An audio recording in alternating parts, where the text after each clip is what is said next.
Well, we've entered top 10 territory for Dale Jr.'s career. This is number 9, a season that kind of came in the middle of his slump. People kind of included in his slump. It wasn't really included in the slump, though. It wasn't a slump season. Here is number 9 for Dale Jr.'s career, a year at Hendrick.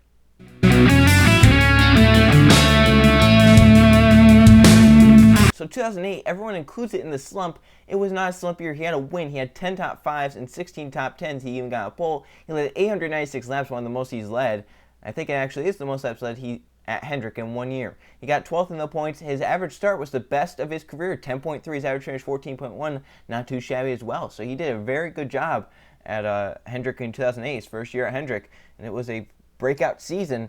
As you can see right here, though, really just focus on the right side of this column is the where he was in points. You can see he's hovering around 3rd to 2nd and 4th, all before the chase starts, where that yellow line is where the chase starts. And then down there you can see that's where the slump kind of starts for him, and it continues on to the next 2 seasons, and he doesn't recover until 2011.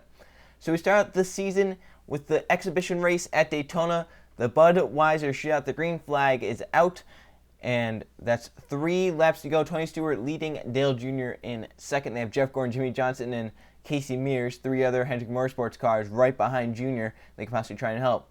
So Stewart gets the break as he got a push from Jeff Gordon, but Jr. going to try and fight back in the outside lane with help from 2 teammates up there. And this is a wild 3 laps. Some great racing with this car tomorrow at Daytona. It always seemed to produce some pretty good pack racing. See down the backstretch, Jr. with his push from Hendrick Motorsports teammate Jimmy Johnson. They get up beside Tony Stewart, and they're going to stay like this for about another lap and a half.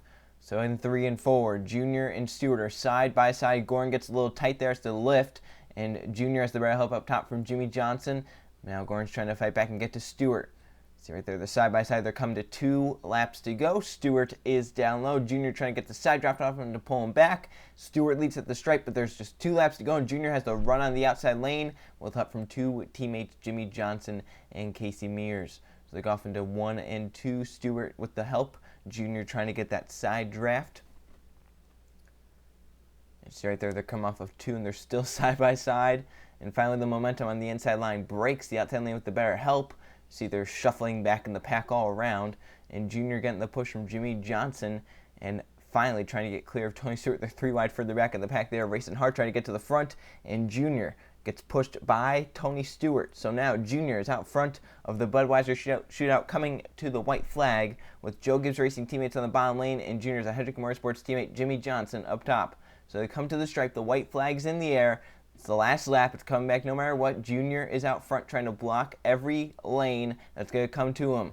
See from the back of the car, doing a pretty good job. Just going to hug that yellow line through 1 and 2 and down the backstretch unless the outside lane gets a run. See Gordon trying to get up in front of teammate Jimmy Johnson. He does. He's trying to get a run up there to try and get to Dale Jr. and have a shot at the victory. They come down the backstretch. See going to that middle lane is no really help for Stewart, as Gordon and Johnson and Hamlin are all occupied with each other. Now Johnson's getting a run with a big push down the backstretch into turn number 3. He's going to try and get there.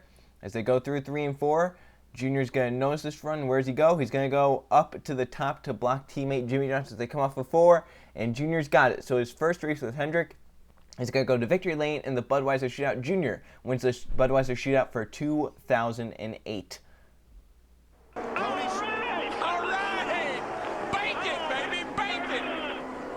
Then we go on to the Gary duels. So this is a restart with, I believe, 2 laps to go, and Reed Sorensen is all but, he's basically pushing Junior. That's not bumping. He's just pushing him off into turn 1. They obviously had that planned out, and he makes him push him hard. 2 to go, and they're going to get separated from the pack.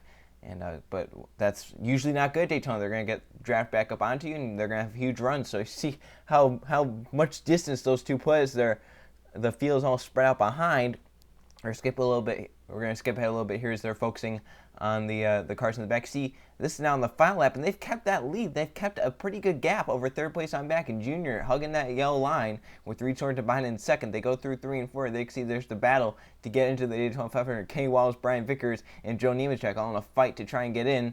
As they come off of 4, you'll see Junior out ahead. No one has any runs for him as they come to the stripe, and Dale Jr. will win the duel, so he's trying to go for the Daytona sweep. That's not going to happen, obviously. He finishes 9th in the 500. It's pretty quiet 500 for him.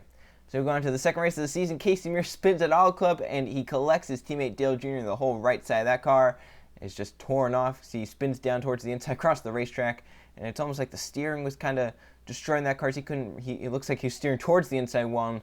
Car obviously very damaged, and going to take him out of contention to win the Auto Club 500. You can see right here from the replay, just Mears spun out and collected Junior, an instant bystander for the 88. He had nowhere to go. Right here, Mears can get pile driven by Sam Hornish. So here's an angle again. You see Mears, and right there, Junior's trying to get by, and he couldn't. Just gets clipped right there up into the outside wall. Right side sheet metal all banged up, and bangs up the left side as well. Just pretty bad race there, and it drops Junior down from 8th in the points to 24th, which is the lowest he'll be for the season. He finishes this race in the 40th position. You can see from the onboard, there's the 5 spin. He's going low, and Junior just nowhere to go, and he gets clipped there at the end. Up to the outside wall and then across the racetrack. Luckily, no one hit him as he was coming across the racetrack, because someone definitely could have T-boned him or hit him hard. So then we go on to Las Vegas. He's been running in the top 5 all race at Vegas. Now restart with 5 to go, and he spins the tires from the 2nd position. Kenseth goes to the outside, and Gordon goes to the inside, so they split him 3 wide. And off into turn 1, Junior's in the middle. He's going to back out of that. Wisely, he's going to get down in front of Kevin Harvick on the inside lane. He falls back to 4th. He's going to try and get back up there, but Gordon gets loose up into Kenseth. Junior's going to get by on the inside, but then they wreck behind him, and the caution once again will come out to get set up a late race restart with 2 to go. Edwards out front, Junior in 2nd, and Junior gets a much better restart. This time he's trying to get by Edwards to get to victory lane at Las Vegas. He's running his bumper. He can definitely try and make a move if he wants to. And going into turn 1, stays to the bottom lane, but gets tight with that dirty air. Has to let off, allows Edwards to get away. Now Edwards' teammate, Greg Biffle, going to try and fight with Dale Jr. for the 2nd position. So they come down the backstretch. They're coming to see the white flag. This time, Edwards out in front of Jr. and Biffle as they go through 3 and 4. So there they'll see the white flag. Edwards with a pretty comfortable lead as Biffle's preoccupying Dale Jr. with that 2nd position. As the white flag waves, 1 lap to go. And Edwards with a pretty good gap over Jr. Now Junior and Biffle are going to be in a huge fight. See right there, the 88 maybe a little bit tighter, a little bit slower. Biffle gets to the outside but can't hold up there, and Junior gets up, keeps that 2nd spot for now as they come down the backstretch. They'll race off into turn number 3 for the final time. Edwards well out in front. It's just the battle for seconds. They come off of 4. Biffle drives it hard to the corner, gets really tight, goes up the track. Junior is going to hold off Greg Biffle. He'll grab 2nd at Las Vegas, and it jumps up to 10th in the point standings. So he's top 10. He's in the chase as of now. And then we go into Atlanta, the star of the race. Junior starts 2nd to outside of his teammate Jeff Gordon, and he's got an amazing first lap here. At Atlanta, Junior led 62 laps after starting 2nd. Right here you can see some of the laps led come at the beginning. He gets a great run off the top side of 1 and 2 and down the backstretch. He's pulling Jeff Gordon down the backstretch. He's ahead of him as they go down into turn number 3 for the first time. He's going to bury it down on the top side, and he makes it sticky. He gets down in front of teammate Jeff Gordon. He'll lead lap 1, and it looks like a great race car. Atlanta, as he gets out front, he leads lap 1. He's pulling away from teammate Jeff Gordon and Martin Truex Jr. and the others behind. They race off into turn 1 now, and look at the lead that he pulls on Gordon and the others using that high lane. Junior likes that high lane at these racetracks where he can make it work.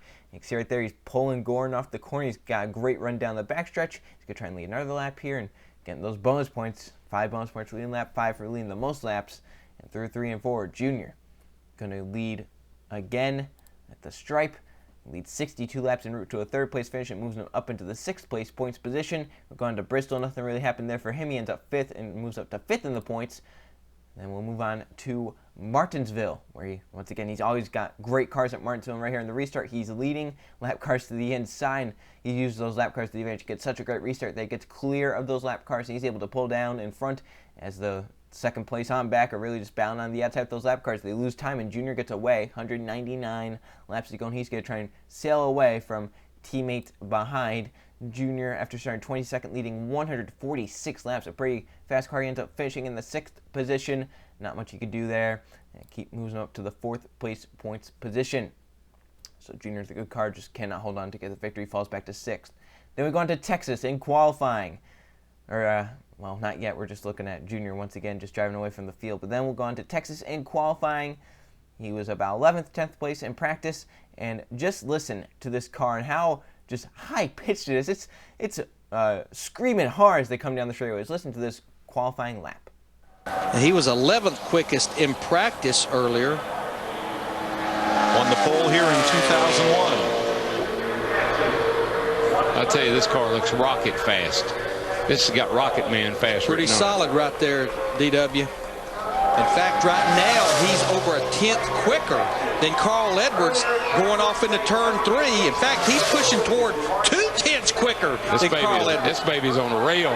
This thing looks like she's going to run down in the 28-20s maybe. 28-28 beats Carl Edwards by 2/10 of a second. Who's the most popular driver in NASCAR? Just look around. Just listen. Yeah. Get her all, man. Good job. Good car. Almost did a Michael McDowell right there. Whew.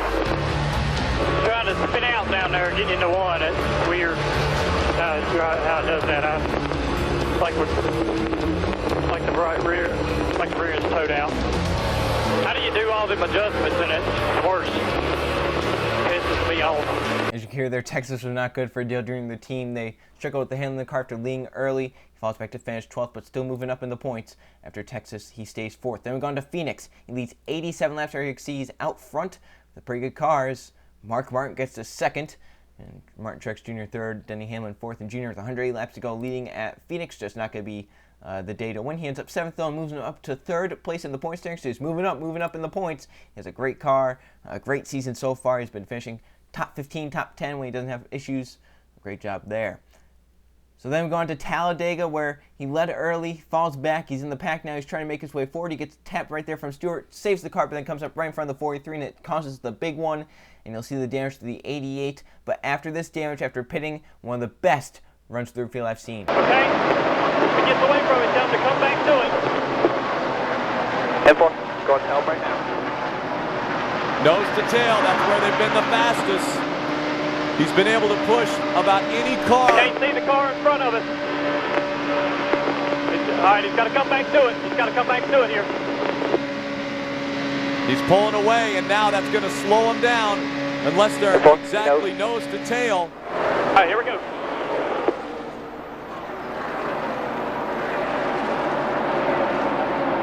Three laps of racing to go.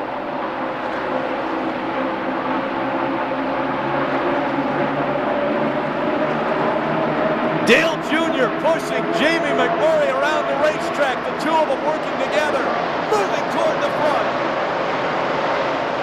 They've got a shot at catching that big pack, and if they can gain a lot of spots in these last couple 3 laps. They're closing in. They've got to run. Let's see which direction Jamie McMurray chooses to go. He's on the bottom of the racetrack now. They're going to look for an opening.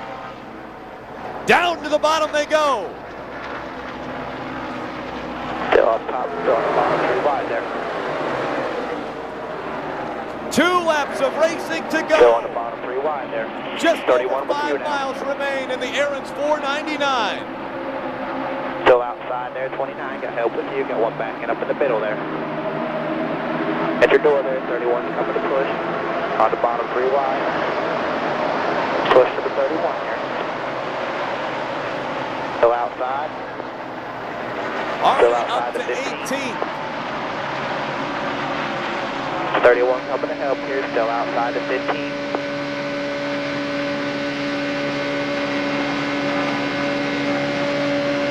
Still one outside there. Got help with you.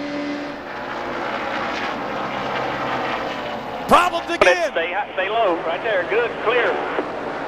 Jamie McMurray gets bumped. He slides, he saves it. And now the slide Last behind lap him. The white flag flew. Will they throw the caution? Still 2 outside there.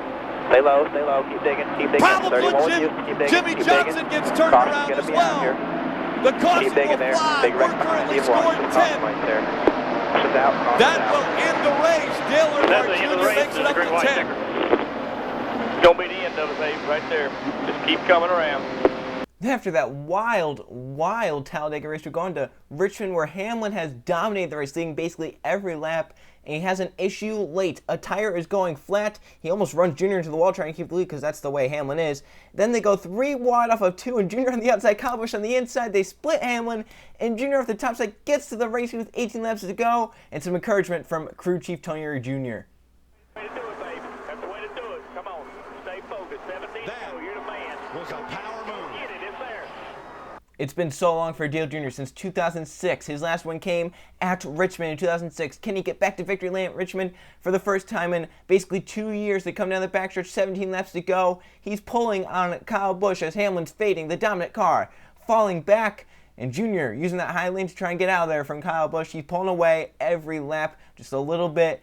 You can see right here, 11 laps to go. He's put a pretty good gap on Kyle Busch. If no cautions come out, Jr. can handily win this race over Kyle Busch and get back to victory lane, the Sprint Cup Series. He goes down the back. You see the gap there to Kyle Busch. Come to 10 laps to go. He's running that high lane. It's working for him. He's pulling. He's over a second ahead of Kyle Busch, 2 seconds ahead of Clint Boyer, and on the back it's even more. They cross the stripe. 10 laps to go. But the issues for Denny Hamlin, that tire does go flat on him, and he goes up the racetrack in 3 and 4, and he can't make it to pit road, and instead of limping it around, he just stops to draw the caution flag. So then, right there, you see he stops up against the wall. The yellow will come out, coming to 9 to go for Dale Jr., and that 1 second lead is erased, and of course, Denny gets it away, so obviously that car wasn't going to stop. It could have kept going, but he decided to stop there for no reason. So then 5 laps to go, restart. Kyle Busch spins the tires, 5 to go, and Jr. gets away. Pretty good restart. There's the battle for second. But of course he has to use that high lane because that's the place his car has been the best all race long. So he goes up the track maybe a little bit too high there, maybe a little bit higher than he would have liked. Down the backstretch, he holds that race lead. Kyle Busch is second. They'll come and see 4 laps to go now. Jr. using that bottom lane now, trying to maybe take Kyle's line away. They come and see 4 laps to go. Jr. out front. Kyle Busch second. Clint Boyer third. 4 laps to go. Jr. using that high lane. Kyle with a great run down the bottom lane. A little bit beside there, but Jr. with the run off the top side down the straightaway. That speed that he carries as they go into 3 and 4. They're coming to see 3 to go. Jr. up the track again. Kyle Busch back to the inside. Can't stay down there. Jr. leads with 3 laps to go. Can he hold on over Kyle Busch? Busch right now looks like that car just a little bit faster. They go down to 1 and 2. And Jr. maybe overdrives the car just a little bit there, but he's going to get a good run down the backstretch, and they stay side by side down the backstretch, and in turn 3, it's going to be a big battle. Kyle on the inside, Jr. on the outside, and you know what happens next. Oh, he turned it! No! Oh, he turned it! No! No! And it looks like the drought will continue. Boys, I'll just tell you something. I ain't going to go over too good right there. No, it's not. So you can see what happens. Jr. on the top side, Kyle Busch down low. He either drives it in too hard, gets loose, or whatever it was, but he spins Jr. into the outside wall, and the 88 is, well, it's not done, but out of contention, winning the race, and drops him back. I believe he finishes 15th, somewhere around there. Yeah, he finishes in the 15th position, moves up to 3rd in the point standings, but a win in grasp, and it goes away, battling for the race lead, coming to 2 laps to go. The heartbreak that Junior Nation probably felt that night, the heartbreak that he felt that night, and it basically starts a rivalry that really hasn't ended between fans. My gosh. Well, in the matter of 1 turn of 1 lap, Dale Jr.'s feelings had to go from what was probably elation to deflation. Dale Jr., was that a fair racing move, or does Kyle Busch need some extra security leaving Richmond tonight? Whether it's fair or not, he's going to need some security from all of us. But, I haven't seen the replay. Tony Jr. said he looked like Kyle got loose underneath me, and that happens. I was I wasn't good on the bottom, so I moved up to the top to run as good as I could up there, and he'd been running the bottom, so I figured we'd race it out. And he got a great run around 1 and 2 and nearly caught by me, but he gave me room on the outside off of 2, so I wouldn't say that was intentional going into 3, because if he wanted to, he could have just run me in the fence off 2. But we'd been racing each other earlier and had no problem, so I think I've done that before if that's what happened, if he got loose underneath me. But the worst part about it is just I've been priding myself on running good all year, and I was in position for a win, and I ran hard and got wrecked. And I had a top 3 car, should finish in the top 3. So I was going for the win. Just ended up on the hook today, so just disappointed. One thing's for sure, he's going to go to Darlington next week, hungrier than ever. Oh, he did. He went to Darlington hungry. So this is the start of the race. He qualified 2nd. Darlington, one of his worst racetracks. He leads 35 laps in this race. You can see down the front stretch in that retro Mountain Dew paint scheme, he is hungry to lead a lap. He gets to the inside Biffle and he drives off into turn 1 like he never wants to lift. He drives off into there, he finishes 4th in the race. He leads a few laps. Then at Charlotte in the 600, that 88 team brought a rocket ship. In the 600, he leads 76 laps, but some issues happen, and it's kind of ironic what they say about the issues that leaders at halfway have had in the Coca-Cola 600. Listen to this stat that they have. You know, watching Dale Earnhardt Jr. right there, he was leading at lap 200, which was the halfway point. We got 105 laps to go, but drivers leading at the halfway point, they have failed to win the Coca-Cola 600 20 times. So if you look at numbers, I think it was at Indy today. They said that whoever was leading at halfway only won the race like 5 times. And of course, Tony Kanaan was leading at the time. And I'll be darned, 5 laps later, he was crashed. Well, guess what happens later in that lap? Junior blows a tire and hits the wall and gets run into by the 96. Talk about timing, talk about bad luck. They're talking about that and how it's happened so many times. They talk about how it happened earlier in the day with the Indy 500. It happens just a few laps later. Talk about bad timing for Dale Jr. and everyone in the Fox booth. It's almost like they jinxed him. Exterior 3 just blows a tire, gets into the wall. He scrapes up against the outside wall, and then 96 just runs into him hard. And my gosh, I don't know if that was a spotter error or if he just couldn't get slowed down, if he just ran to the back of him, but it caused a ton of damage to the 88 car, and Junior cannot get turned off the outside wall. You can see there he's kind of just bounced up against it. See here from the blimp, just gets up into the wall after blowing the tire, and the 96 comes flying into the 88, hits him hard in the rear, and gets it going a little bit faster, but then Junior just can't turn off the wall because something's wrong with the car. I don't know if it was something about the toe was knocked out or something, the wheel is upside down or whatever, but the 88 team not going to give up off of this. That car is still raceable. They're going to try and get out there and just gain every point they can. See here from the onboard, he's fine that just goes off into the corner, does not want to turn up into the wall, and then he'll get hit by the 96. Right there, you can see there he got hit by the 96. See the speed increase, and up against the outside wall, and you just can't turn off. You can see right here from the onboard, he'll hit it right there, he'll go off, and then he'll just turn back into the wall, turn back into the wall, back into the wall, scraping up against it, and just cannot get it turned off. Finally figures it out and gets off the wall. Then later in the race, with 3 to go, race leader Tony Stewart with a tire down, and he's going to have to surrender the race lead with 2 laps to go. And this is probably one of the wackiest Coca-Cola 600 finishes I've ever seen. So Stewart, the blown tire, Casey Kane gets by to take the race lead, come to 2 to go. Stewart comes down the pit lane. Okay? So then later on in the race, coming to the white flag, Kane takes the white flag, but the flagman forgot to wave the white flag. He did not have it in the hand at the right time. So that's happened. So does Kane know it's the white flag? Probably. The team is probably telling him, but no white flag was waved. So then we go on later in the lap. Kane's leading, he has a pretty good lead. He's going to end up winning the race pretty handily as they battle for a second behind, about 9 seconds back. But then Edwards battling for a second. He runs out of gas on the last lap down the backstretch. See right there at the right side of the screen. He runs out of gas. Kyle Busch, Greg Biffle, Jeff Gordon, and Dale Earnhardt Jr. get by. So they come to the stripe. Casey Kane wins. And where's Jr. end up? Top 5. Dale Earnhardt Jr. finishes 5th with a car that looks like it really ought to be headed for the junkyard. How did you make progress with a car that beat up? Well, we just saved gas at the end. We came in and got topped off with about 62 to go, and I was about 2 laps short and needed to save 2 laps. So me and Jeff sort of sat there and drafted a little bit and lifted real early, getting in the corners, and made it to the end. We ran good tonight, and I was proud of my team. We blew a tire getting into 3 and tore the car up pretty bad, and I thought we were done. Then I got motivated again. Then the car wasn't as fast, and we were just trying to hang on, and we got lucky. Same way them guys did last year. You know, we were running second last year in case them guys stretched it out and won a race, and we was on the other side of the fence tonight, so we'll take it. Indeed, and he rocked the grandstand tonight, Steve. Sent over earlier in the race.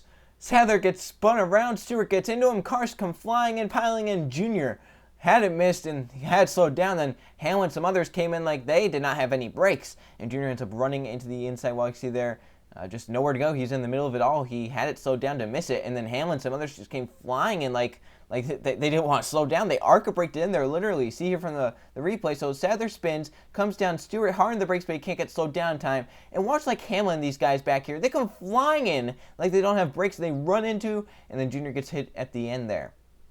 So then Michigan, probably the most popular race of the season for Dale Jr. fans. 5 laps to go to fuel mileage race. Jamie McMurray, Dale Jr. on the edge of making it. Jr. thinks that he has enough fuel. McMurray thinks that maybe he thinks he has enough fuel.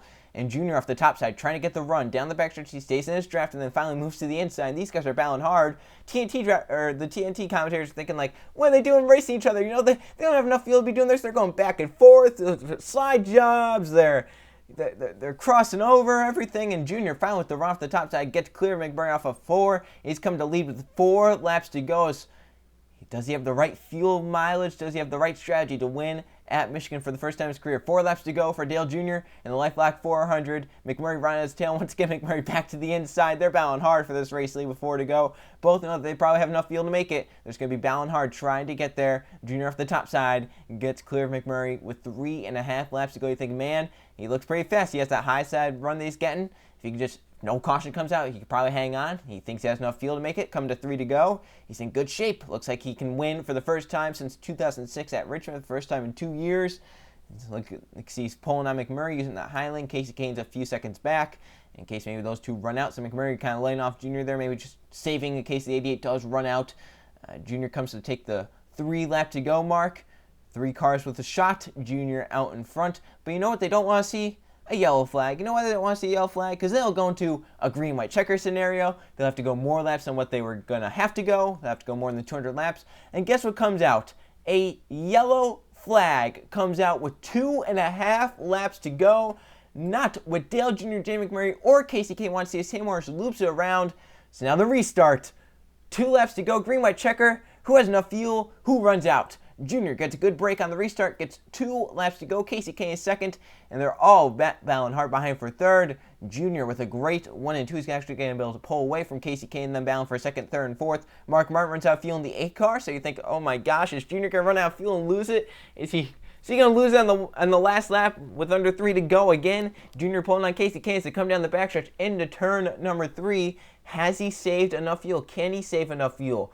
It would take a lot to save fuel. He was just good going to 200, but then they went a few laps past 200. So is he good on fuel? We'll find out. Come to the white flag. Can he make it around 2 more miles, 1 lap? As he takes the white flag, Casey Kane second, the others behind.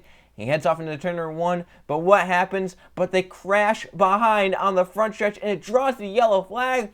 The race is over. All Dale Jr. needs to do is get it back. Under speed, under power, and he'll win for the first time in 2 years. And the first points-paying victory for Hendrick Motorsports. Gets it slowed down. He's getting it down to pace speed. All he has to do is just coast it around half a lap, and he'll be a winner in the LifeLock 400 at Michigan. So he's right there. He's going to just get down the apron. Doesn't want to take any chance. He wants to get down on the flash part of the track he can, so that fuel pickup does not get disturbed on the banking. As he goes through 3 and 4, he's getting it down to pace speed. Exactly what he needs to do. He didn't have to go full speed around the racetrack. He just had to get it nice slowed down to about 45, 50 miles an hour. As they come off of 4, you can see the start-finish line. He just has to make it about 500 more feet. And the reaction to having it, my oh my, elation. Yeah, baby! Way to go, Junior! 76 races since he last went to victory lane, and Dale Earnhardt Jr. is the winner at Michigan. And he's out of gas. Junior just radioed in. He's out of gas. He's stuck on the racetrack.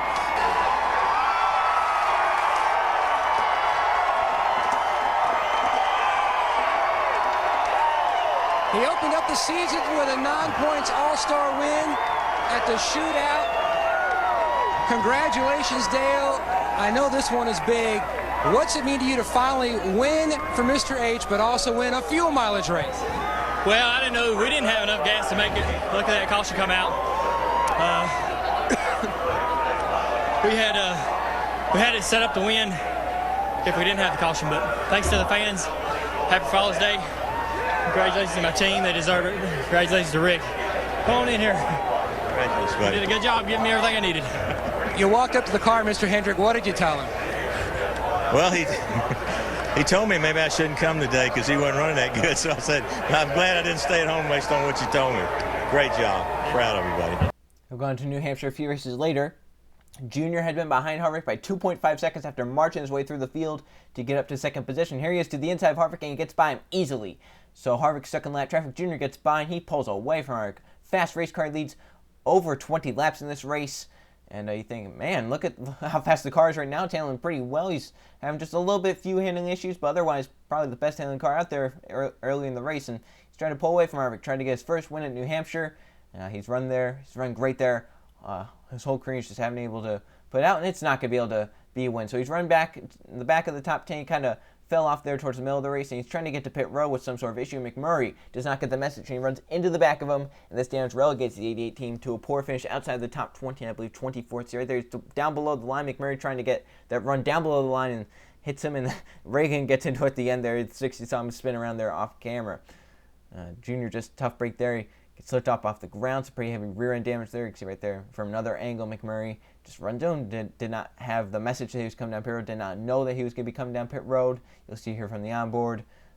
He's running fine, then something happens to the 88. He's trying to get down pit road, and McMurray just did not get the message in time and runs into the back of him and spins it out. So then we go into Daytona. Junior fakes out Kyle Busch as Busch goes to the inside. Junior to the outside lane, and he has all the help up top. Kyle with no help, and look, this move Kyle Busch pulls is pretty sweet move that he pulls right here. He sees a hole that's about as big as his race car. He pulls down, but Stewart's like, hey, no, you're not doing that. And he moves a little bit. Still a pretty cool move by Kyle there. So Junior gets out front of the Coke 0400 just before halfway. Junior in this race ends up leading 51 laps after starting third, but finishes in the 8th position. So at the end, he kind of faded back. Didn't really have the car to get up at the end. And the caution coming on the last lap definitely hurt his chances of trying to get up there and winning the race. So Junior out front at Daytona, pretty common sight we'll see for many times over the rest of the series that we're going to be doing the next few seasons that we'll be doing a lot. You'll see Dale Jr. out front at Daytona.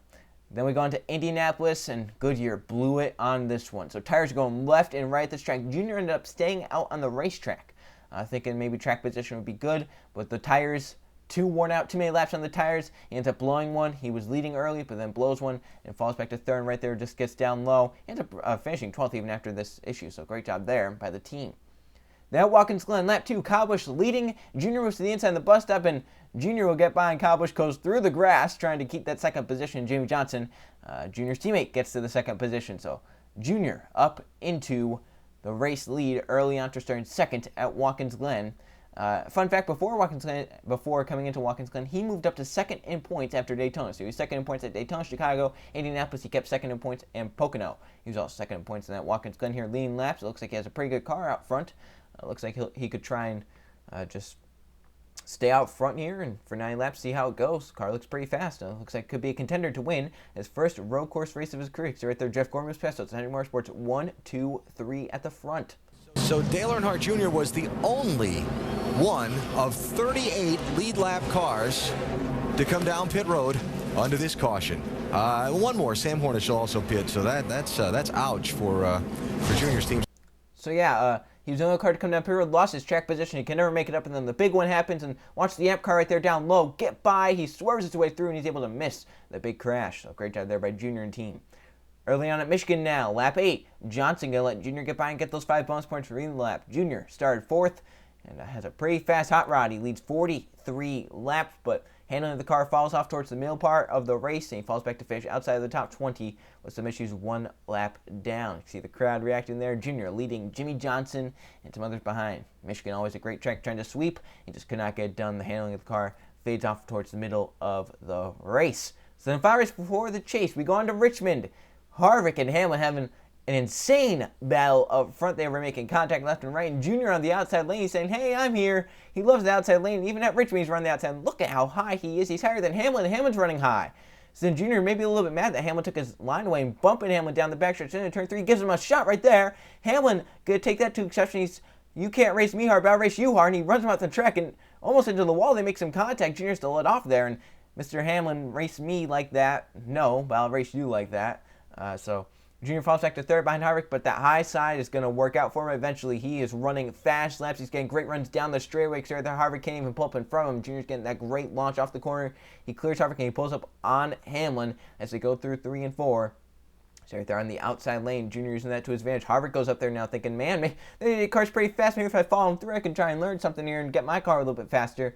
Junior off the top side now. He's outside of Hamlin as they go through the corner. He gets to the outside. He's going to get by Hamlin as they come down the backstretch. Too fast there. At Richmond, ended up leading 90 laps. He started fourth and ended up finishing fourth. But it's not for some controversy in the middle of the race. We'll see just a little bit later what happens a little bit towards the middle part of the race. So Junior finally will get clear of Hamlin right here. He leads the lap. He finally gets clear of Hamlin. He's your new race leader in the Chevy Rock and Roll 400. Richmond, one of his best tracks on the Cup schedule. And it shows right here this season. He's been pretty fast. Both Richmond races this season. So then later in the race, how funny is it that we're at Richmond, earlier in the season at Richmond, while bound for the race with 3 to go, Junior and Kyle Busch made contact and ended up Junior spinning backwards to the outside wall. And how fate would have it, at Richmond later in the season, they're running 1-2, but the opposite way. How funny is that? So Junior in 3 and 4, that car just a little bit better. They've been adjusting on the car. He's able to stay with Kyle Busch. His car maybe looks just a little bit faster right now. And he has a run on going into turn 1, and what happens? Well, he locks up the front tires, and he spins Kyle out. My gosh, and this quote I've always found funny from Dale Jarrett. It's weighed 185 laps, Dale. But man, oh man, you see right here going off into the corner, Junior locks up the tires and spins Kyle Busch out, and it was always kind of, it was debated on whether that was on purpose or not. You know, looks like it's an accident. He just locked up the tires. Like, you know what? It looks like he just got into their tour, locked up the tires. Even Dale Jarrett says this about the crash. I know that looked like a payback, but it looked like just hard racing to me. So even the commentators are like, hey, you know, just kind of racing. It looked like he kind of got in there too hot, locked up the tires, and put Kyle into the outside wall. But Junior later on in his retirement season, after discussing people he's wrecked, said this about wrecking Kyle Busch. You're here for another replay. Junior kind of gets in there and locks up the tire and spins him. Junior said this about that race in his retirement season. Is Kyle Busch at Richmond in 2008. He wrecked me in the first race that year, and so in the second race, I spun him out going into turn 1. But you locked up the left front and made it smoke a little bit, so it didn't look completely obvious. Had to get in there hard to get to him. So yeah, he did wreck Kyle on purpose in that race. Now we're at New Hampshire. Johnson leads. Junior, his teammate, is in second. Chase has started. And in this New Hampshire race, Junior leads 79 laps en route to a 5th place finish. And right, you can see the lead comes on here. Junior with a great run off of turn number 2. Down the backstretch, he's not going to let Johnson lead this lap. He wants to lead every lap he can. He may move Johnson up the track a little bit there. Johnson may move up saying, man, this guy's coming fast. Move out of my way. And Junior leads at New Hampshire for the first Chase race. Man, it looks like this team, you know, they are alive. They want to win a championship. They want to stop Jimmie Johnson's streak of championships. And it looks like the 88 team could definitely do it. His car is pretty fast. He has a pretty fast hot rod. And he's pulling away, but once again relegates back to a 5th place finish. He just never finish out in New Hampshire race. He can never get to victory lane in one of these New Hampshire races. But still a pretty good car and a pretty good start to the chase. He keeps in 4th in the points and within striking distance. Then we go on to Dover, where flat tire in the 88. Handling was always bad the whole race. And finally loops it around with a flat tire. And just such a bad race for Junior and the team. They were never a contending car. They were barely contending for a top 20. He fades to 24th after this blown tire. But look at this. It takes skill to keep out of the wall we've seen at Dover on the front stretch. Junior's a blown tire and he spins it around. He keeps it out of both walls. So it takes some skill to keep it out of the wall, right? I mean, we've said it with like Johnson and some of the others that have kept it out of both walls. They've done a great job. Junior did a great job too, keeping it out of the walls, keeping it going straight. The only damage from that blown tire. Great job there by Junior, but still tough break there.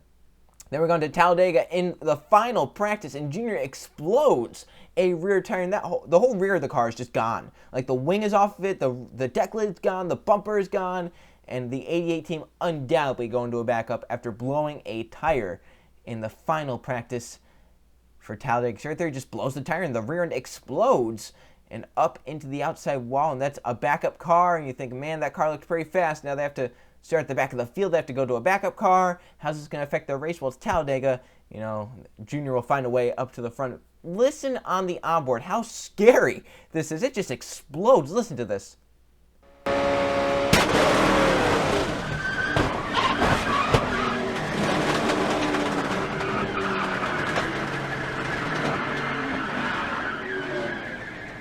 Well, we lost the camera, but we did not lose audio. Wow. Guys, I can tell you right now, that scared me, and I'm sitting up here in the booth and knew what was getting ready to happen. I'm telling you.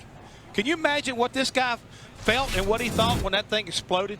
Then we're going to Talladega, the actual race. 15 laps to go. Junior's up inside the top 10. And up ahead, Edwards bump drafting Biffle and spins him out. And into it goes Junior. Nowhere to go. And he runs into it. And it's a big one at Talladega. And chasers are involved. But how is it that Johnson is able to avoid the big crash?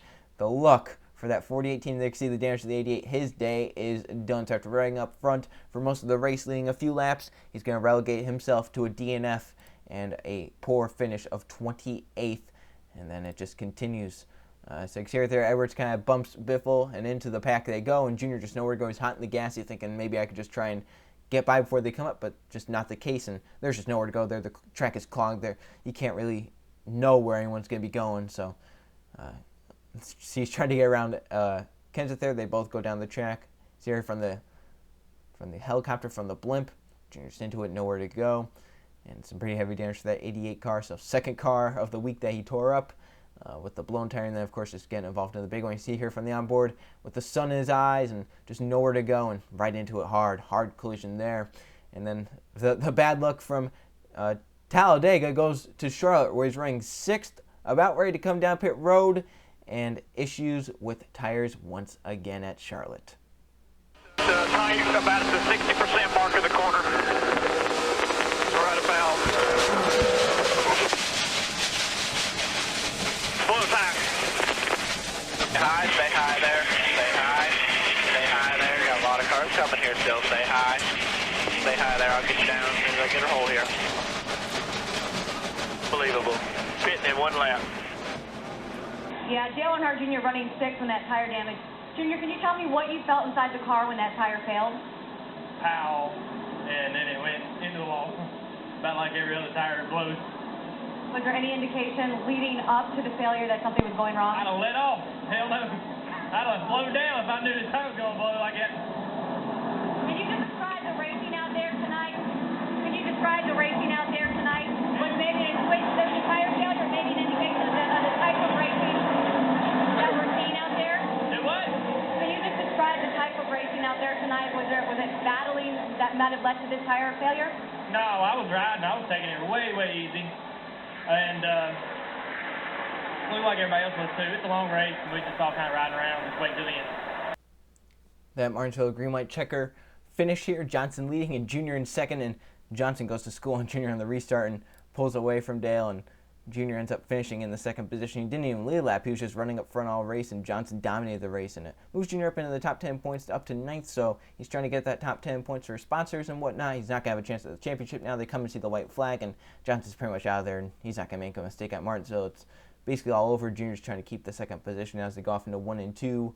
Johnson out front, and he's going to get it at Martinsville. Another grandfather clock for Jimmy Johnson. The next few races are pretty meh for Dale Jr. Atlanta. He ran towards the top 10 race and ends up 11th. Texas, he ends up 20th with some issues, 2 laps down. Phoenix was 6th, a pretty good race there. He was top 10 all day. And then we go on to Homestead, where he's on pair with some issues. He actually DNFs because of a wheel bearing breaking. It drops him down to 12th in points, right? So he's 10th going into the Homestead race, and he drops down to 12th. And I think Dale Jarrett really sums up this season well about how great the 88 team has done, but they just could not get the finishes that they deserved in most races. Listen to how Dale Jarrett describes. This is just kind of how their year has gone.